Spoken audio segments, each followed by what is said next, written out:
amen. Nagomba mukomera amashimana bituma cyatumye ngomba gushima nagomba nshime kubwuriya mugabo n'uriya muhungu Jujya mugabo vyase ko ndeka gushima sinabimubwiye ko nzoshima mugabo vyase ko ndeka gushima Nubahe uwo n'umugabo s'umuhungu n'uriya hari n'undi muhungu nibahaguruke bose uwo mugabo rero je umwana we yaranterefonye ambira ati papa yavuze ko bamukojeje kagatambara utakazanya agomba apfe unyaruka ubunyene cyo gituma vyase ati ntashimye n'ingorane ndakajana tugendana we no mushefu akomeye ndamwubaka turagendana tugendana ntazi ko ashobora kwinjira ngako sai kubaka kwe mubwiye je ngana haje ari radio ndavyumvise ko nashengera muri roshi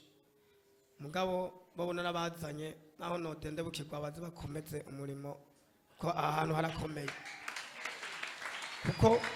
oya ntuzodende bukirwa kuko oya uzodonde bukirwa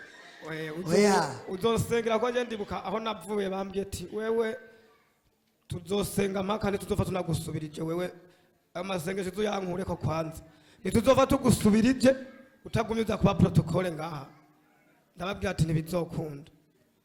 jere ndashimiye Imana ndiko ndakamukanda nagumye mbona bose bampanga amaso umwana na nyina ca ndimva ati umugabo niyapfa kwabasha ko afise abantu bakomeye bazova ko je ndi umupfumu byagenze gute ca ndamubwira ati wa mugabo ntuje kwa muganga wewe uhavuca upfa ngo ndakujyana ahantu je nagiye ndahumvise ku radio ca ndamuzana aremvye ndamufashe mugabo nkaguma umutima usimba ati akampfira ko n'ingorane ndamushikanye ngaha namushikanye aha umukozi w'Imana cyo gituma ndamubwira atansengere ko nta muntu ndabona asenga nkawe aramusengera ndamusubiza inyuma amahoro cyera nagomba gushimira Imana ko nzozana ikimazi cabo iminsi tugendana ibyo twaganira n'amabanga yacu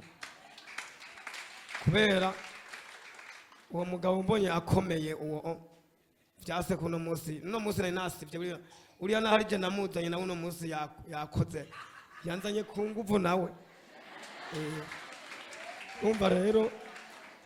ndashimiye Imana gose kandi Imana yumve ko ndayishimiye ko je navuze ati uyo mugabo ndamusize kwa gatambara nkabona araje asubira inyuma amahoro shimiye Imana ko yankuye mu mugozi ko navuga bavuga ati nonde umupfumu je ko ntaze gupfumu kubera rero yasubiye inyuma amahoro nkabona nubu ari muzima ndabona ko imbaraga z'Imana zakoze ntasiba ngaha kabiranezera ariko yaciye ambwira akajambe jo kangora nico gituma nashima namubwiye ati je ndagwaye ngiye gufata imiti ngo wavuze ngo ko ntajya kwa muganga none ngo ugiye gufata ibinini nawe nacenge ndicara ahantu dukunda kwicara haragati dukunda kwicaramo ndavuga ati bya binini ndabihebye